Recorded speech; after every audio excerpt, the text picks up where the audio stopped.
Welcome back, everyone, to GEF Live. We're here in Viet Nam for the GEF Assembly, and I have a really exciting individual to talk to today. He's the co-founder of SYSTEMIQ, Jeremy Oppenheim. Thank you so much for being with us. It's a great pleasure. So I want to start off talking about SYSTEMIQ. What was the driving force behind starting something new? You worked at the World Bank before that, McKinsey and Company. Why kind of chart out a new path on your own? We thought we needed to disrupt the sustainability industry, and it was as simple as that. I mean, there's wonderful work going on to try and bring environmental, factors and social factors into the life of companies and governments and cities, but there's always a risk that we believe our own rhetoric and we listen to ourselves and we create one big echo chamber. And so the point of SYSTEMIQ was very simple, which was that just as many other industries need to be disrupted, so does sustainability, and that's what we're setting out to do. We've heard a lot about disruption. What is your approach? How do you disrupt in that space then? Well, I think it starts by having a really clear point of view. And our point of view is as follows, that if we want to deliver on the Paris Agreement, and we want to deliver on the Sustainable Development Goals, there is no way that we get there on a business as usual basis. So just tweaking the economic systems we have in energy, in land use, in food, in mobility, around plastics, that's not going to get us there. Right? And so much of the work that we see going on is taking what we've got and changing it a little bit.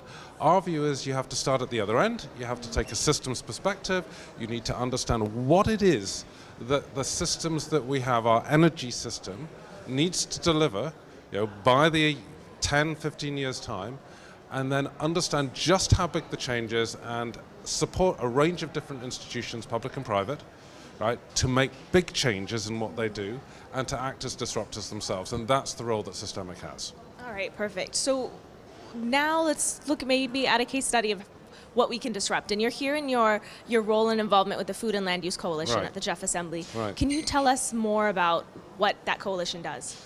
So the coalition is designed to work with countries and work with companies to get them to take a fundamental view of the changes that they need to put in place in their food and land use systems. And we know that the system today, as we have it, is broken.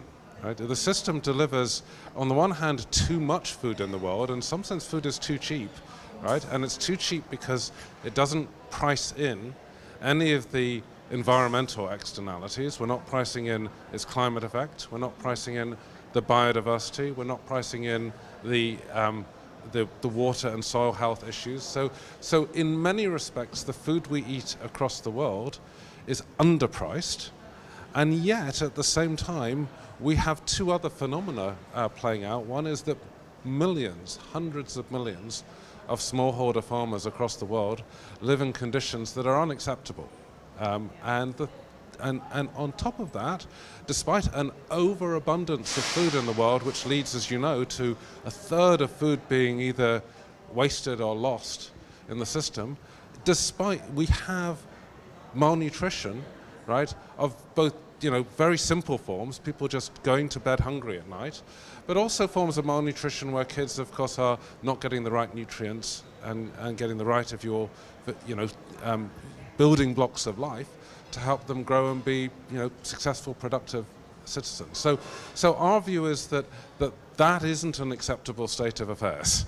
And the role of the Food and Land Use Coalition is to work with the most progressive countries, the most progressive companies, and see how we can drive some change. And maybe what are some challenges? Because we talk a lot about the public-private partnerships and building more coalitions and collective action. But it can be difficult to bring different stakeholders, interests, and everyone on board for a single purpose. Perhaps share some of the challenges and maybe opportunities in that. Well, there are endless challenges. I mean, anyone who thinks that this is an easy journey, right, is kidding themselves. If it was easy, we would have done it. If it was just about small tweaks to what we've got, then we wouldn't need the Food and Land Use Coalition. But it's hard stuff. Right? It's hard to take smallholders in any given geography, right, where they're honestly, having to live in many cases day to day and help them change their farming practices, make small investments, take the risk, which none of us frankly have to take, to becoming, if you will, small businesses rather than subsistence farmers. So there are wonderful examples of that happening. I think if you go to Rwanda today, you will see real changes beginning to play out in that country.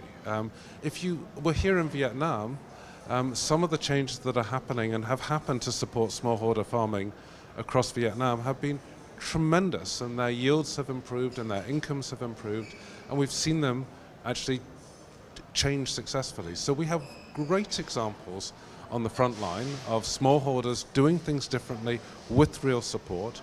We have great examples of major landscape restoration programs, right, in Burundi, in Burkina Faso, in countries that you might not expect to be at the front edge of driving change and doing so in a really thoughtful and coordinated way. We have wonderful stories of the way in which Brazil has reduced its rates of deforestation, and it's not all solved, but there's real progress. So the thing that I've taken away from this assembly here at GEF is very simple, which is there's examples around the world of real change, systemic change, not just small, if you will, incremental adjustments, but systemic change. And if we only knew what we knew, right, and were able to start applying that more consistently across the world, then we could make a really big difference. And the fundamental task of the Food and Land Use Coalition is to pick up on the best experiences across the world, really distill them into the core drivers of that change so that we've got some proper insights, and then make them available to absolutely everybody. Well, you seem to exhibit a passion and courage to tackle these issues, and that's kind of carried on throughout your career. And we have an audience that is likely, younger, just starting out, and you've had the ability to kind of hop through different spaces to continue driving change in a global way. What is the advice that you have to young people right now who want to make a difference in these challenges that feel very great? One is to get on with it, which is an easy thing to say. Look, I think there are a couple of points that I'd make. One is that the avenues that are available today for younger people to express their values and drive change through their actions, I think are greater than was the case than when I was 18 or 20, so just a couple of years ago. So it is, I think, available to people today, right, to make their views known through what they buy, right? It was always the case, but I think the options that are available today to make real choices through the marketplace are there every single day you decide to go and buy what you buy. So when I do remember this, I mean, when I was 18, 1 in 500 people was vegetarian, right? And today I think that it's the options in the marketplace are much more diverse and much more interesting and attractive, and that's great. So get behind them. There are options, and this may sound crazy, but there, as a sort of a 20 to 30-year-old, as you begin the journey of making investments, right? So choosing where to, if you were able to save anything, right, which I realize is not straightforward, but if you are, then the range of financial products and the opportunities for you to be an active investor and to, again, make your money count are much more pervasive, right? There are many more opportunities. There's a wonderful platform called Open Invest, which allows you essentially to vote with your values, right, in the way in which you invest your money. So there are opportunities for that. And then I think there are choices that one can make in terms of how to build a, if you will, whether it's to, kind of launch a startup, which again is easier, right? There are ways of, I think, being that digital entrepreneur or just being an entrepreneur in general where there's an openness to that today.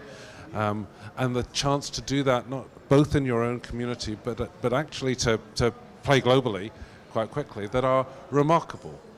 So there are all these different avenues. The one thing I would say is that there are also choices that you can make to, in a way, join organizations that may seem to be quite mainstream, right? You know, to join a Unilever or to join a, you know, one of the big financial institutions or to join the World Bank or GEF. There are many institutions out there which are desperately looking for young people who are disruptive, who want to drive change, who want to do so in the biggest possible platform, using the biggest possible platform that they have. So there is a perfectly, if you will, kind of disruptive set of choices out there, which is go and join one of the big companies and help them disrupt themselves, because they need that as much as anything.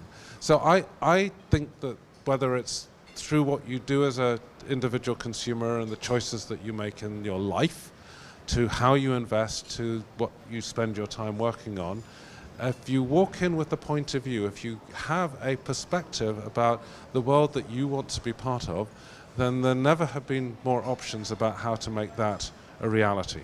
Wow, that's incredible. So we have more power than we thought, we have more choices than we thought, and we can be disruptive in a variety of different ways and need to take advantage of that. Thank you so much for being a part of this discussion. Thank you all for watching and for engaging. Please do keep continuing the conversation with the hashtag GEFLive. We'll continue diving into how we can be more disruptive and how we can tackle these global problems. And of course, one other thing you can do is you can apply to come and work at SYSTEMIQ. There you go, an open invitation. Thank you everyone for watching.